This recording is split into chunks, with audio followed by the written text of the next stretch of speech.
Welcome back to Gossip Galaxy. Party Popper, thank you for joining us. Let's dive right in. Recently, The View reacted to Tom Hanks' extremely unpopular Saturday Night Live skit, where he played a white, racist, Christian Trump supporter. Flushed face as expected, the skit sparked a wave of outrage online. But I'm sure you can guess who on the panel thought it was hilarious. Faced with rolling eyes.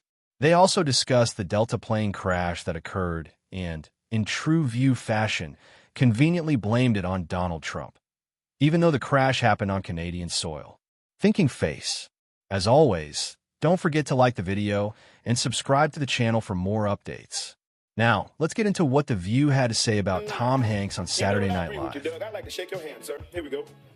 No, please. Oh, no. Oh, no, it's just a handshake. Yeah, it's just a handshake. Yeah, all right. You're welcome to Black Jeopardy anytime. All right. Well, thank you, my brother.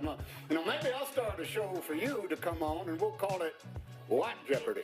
No, we don't need it. Now, some conservative viewers were not laughing at that part. They thought, I guess they thought this was new. There was a new addition, but this is a callback. He's been on several times in this character. But the fact remains that they're making anyone who voted for Trump look like a racist, and that's why they're mad. Well, my biggest issue with And I personally would never do that because I don't believe that any group is one thing. It's rich that Joy Behar now wants to say it was wrong to depict all Trump supporters as racist because, according to her, not everybody in a group is the same. Thinking face, but let's be real. For the past year, she and everyone else on The View, with the exception of Alyssa, have been calling every single Trump voter a fascist, a Nazi, a racist, or a misogynist. No exceptions. They wouldn't even entertain alternative perspectives. Faced with rolling eyes. The problem people have with what Tom Hanks did isn't just that he portrayed every Trump supporter as a racist. It's the condescending tone Hollywood takes toward Christians and the clear, one-sided bias in these portrayals. Let's be honest, they would never have someone playing a Russian communist saying, "Oh, how I love Comrade Carl," faced with rolling eyes. They would never depict a black person speaking Ebonics with sagging pants and an Uzi in their waistband. But somehow it's open season on white, Christian, or Republican Americans. They're fair game to be depicted in the most egregious and demeaning ways. And let's not forget, Trump won the popular vote this time around and made major gains across all demographic groups. So this tired trope that a Trump supporter is just an old, white, racist Christian isn't just inaccurate. It's frankly insulting to the Hispanics, blacks, Indians, and moderates who voted for Trump because the Democrat message was a disaster. But like clockwork, here's Sunny Hostin explaining why it was actually amazing. Faced with rolling eyes. Watch this. I'm enjoying the sketch, bringing back the character of Doug, because the first Doug was in a 2016 sketch, and in fact, that was the most popular installment of Black Jeopardy, was with Doug as the Trump supporter in 2016. I think it's a very subversive sketch, in fact. It's about Black culture being American culture. And so when you have the regular Jeopardy, you know, it's basically the white Jeopardy. That already exists, because I've been on it and lost. And never lets us forget it. So this you know, in 2018, you had Chadwick Boseman on, and the fact that he refused to shake the host's hand, that has happened before. Do you remember when the senator refused, the senator's husband that was being refused to shake Kamala. that one sworn in, he refused to shake her hand. So I felt that it was very subversive. I felt that it was a sort of a callback to that. And apparently, the rest of us just wanted to destroy the country. Faced with rolling eyes.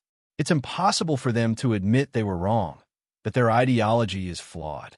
And it's never been more obvious than right now, as Donald Trump is more popular than ever in the polls. He won the popular vote. His agenda items are polling at 60 to 70% favorability. And yet, people like Sunny Hostin remain adamant that they were on the right side of history, because, apparently, having a college degree means you know better than everyone else. Faced with rolling eyes. But here's the problem. The Democrat Party isn't just fighting an incredibly popular America First agenda. They aren't even offering an alternative strategy. What's their plan to cut government spending? Because I haven't heard a single peep from them about how they'd do it. Only that Trump and Elon are doing it the wrong way. They spent years claiming that nothing Joe Biden did led to an increase in border crossings. And then, suddenly, in the last 5 or 6 months of Biden's presidency, border crossings went down due to his executive action. Meaning, back-end index pointing right, he caused the problem. Backhand index pointing right, and he could have fixed it all along. And now, with Trump back in office, border crossings are down 95%. But the Democrats swore that we needed bipartisan legislation to fix the problem. It wasn't Joe Biden's fault, they cried. Yet, where's their border plan? Where's their immigration policy that doesn't involve giving amnesty and citizenship to 10 million people who illegally entered our country? And let's talk about foreign policy. They love to say Trump was mean to our allies, that he buddied up with dictators like Putin. Well, guess what? The opposite of Trump's foreign policy is Joe Biden's foreign policy. And what did that get us? Backhand index pointing right a war in Ukraine. Backhand index pointing right a war in Gaza. Backhand index pointing right hundreds of billions of U.S. taxpayer dollars funding foreign wars, while our economy struggles. And remember when they called Trump's tariffs the worst thing to ever happen? They were the administration that caused record-high inflation and crippled the American working class. Meanwhile, Sunny Hostin wakes up every morning, walks to her mirror, and asks, "Mirror, mirror on the wall, who's the fairest of them all?" And now, It's so annoying, I'm sorry, when people talk about wokeism. Because, for years, women decided, I don't like how you talk about us. And so we got out and we did something about it. That was wokeism at its time. People didn't want us doing that. When we said, hey, we got to put more people of color, more folks who are different into colleges. They said, well, we don't want that either. Yeah. That was considered wokeism. So it's all of these things that seem to benefit other people seem to be problematic because you're woke. Well, most of us, most women have never been asleep because we know what we're fighting. I want to talk about what she said right in the middle there. Oh, we already have Jeopardy, and that's basically white Jeopardy. That right there's the kind of racism that comes from the left, the assumption that trivial knowledge is something only reserved for white people. Maya facepalming the idea that black people can't succeed in that environment. That's racist. And then she doubles down. It is white Jeopardy. I would know because I was on it and lost. That perfectly highlights the DI victim mindset from the left. If I'm black and I fail at something, then obviously it must be racism or some kind of injustice. It's a shield they hide behind to avoid acknowledging their own shortcomings. Now, let's talk about why that SNL skit might have worked in 2016, but is completely out of touch today. Back in 2016, Trump lost the popular vote. He was a new candidate. He said a lot of wild things that no one had ever heard a politician say before.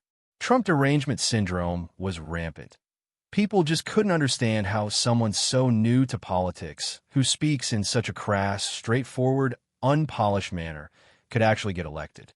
So it was easy to write it off as, oh, his supporters are just a bunch of racist, white Christian nationalists.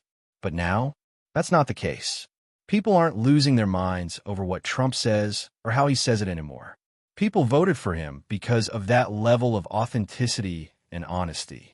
Like I said, he made major gains in every demographic group. There was a massive red shift in every blue state. He flipped hundreds of blue counties. Regular, reasonable, decent people left the Democrat Party in droves to vote for Trump. Not because of racism, but because they wanted someone who gets things done, improves their lives, and stands up for the American people. They didn't want someone shackled by political correctness. They didn't want someone babbling platitudes and word salads like Kamala Harris. They wanted someone who talks to them plainly and clearly.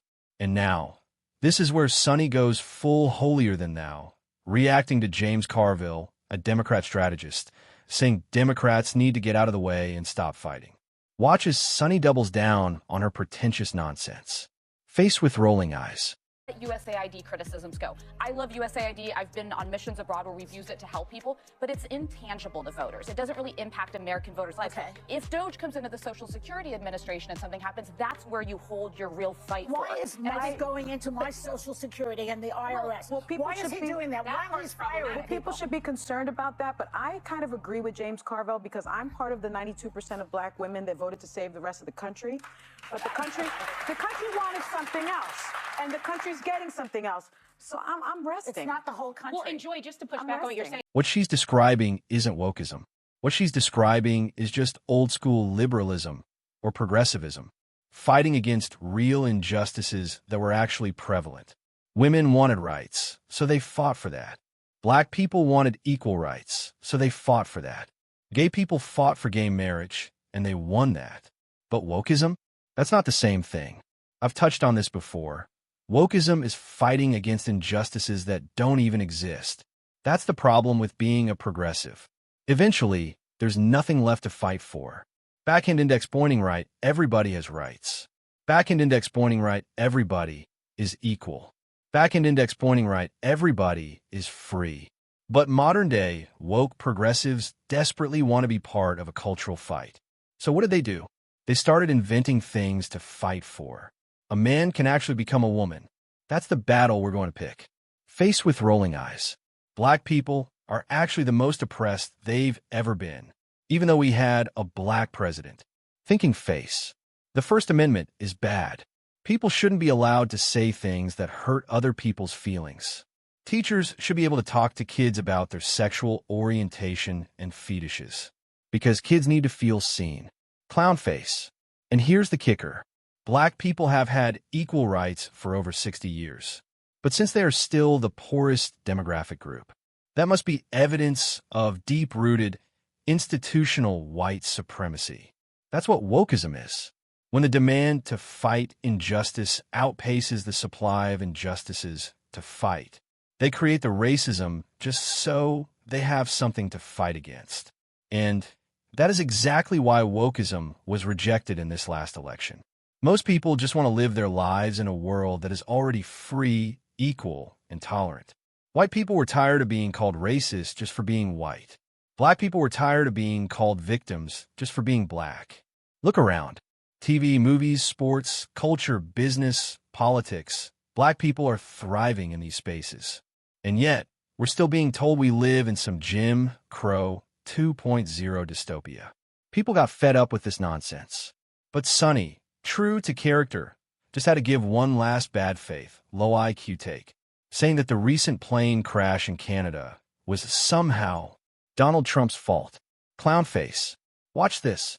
The union spokesperson said that the people that have been affected are maintenance mechanics, aeronautical information specialists, environmental protection specialists, aviation safety assistants, and management and program assistants. And I just want to call back to what Pete Buttigieg tweeted. He said, "We put safety first, drove down close calls, grew traffic control, and had zero commercial airline crash fatalities out of millions of flights on our watch." President Trump now oversees the military and the FAA. One of his first acts was to fire and suspend some of the key personnel who helped keep our skies safe. So I do think it's a valid point, but I want to be very clear. There is no evidence that the D.C. tragic plane crash had anything to do with these firings. And then this most recent one in Toronto, it was because of landing on a Canadian airway, and it was related to the landing. It was not, there is yet at this time no evidence it's related to the layoffs. Cells in the foot. Because most Americans see right through this. They refuse to applaud anything Elon Musk or Trump are doing. They refuse to admit that any of the waste being uncovered is actually a problem. They act like every single federal employee is essential, like every government agency is running at peak efficiency. And everyone knows that isn't true. So when they fight every single attempt to make the government work better for American citizens, it's just not a good look for the Democrat brand. And honestly, I'm so glad Alyssa corrected her. Not that it's going to change Sonny's mind, but at least the audience gets some perspective. Just because Sonny tries to fearmonger, listing off all these government employees who could have potentially prevented some plane crash in Canada, does not mean she's right. The Democrats will never have common sense, because they refuse to have any self-awareness. They refuse to admit they're wrong about anything. Why? Because they think so highly of themselves. Faced with rolling eyes, they genuinely believe that all the debt they took out for their worthless college degrees somehow makes them more enlightened than everybody else. And so, there's no way a bunch of non-college educated, rural, Christian, Trump-supporting, white supremacists could actually be right. But what do you guys think? Drop a comment down below. And if you enjoyed the video, make sure you hit that like button, subscribe to the channel if you haven't already, and turn on notifications so you never miss a video. I'll see you guys in the next one. Rock it!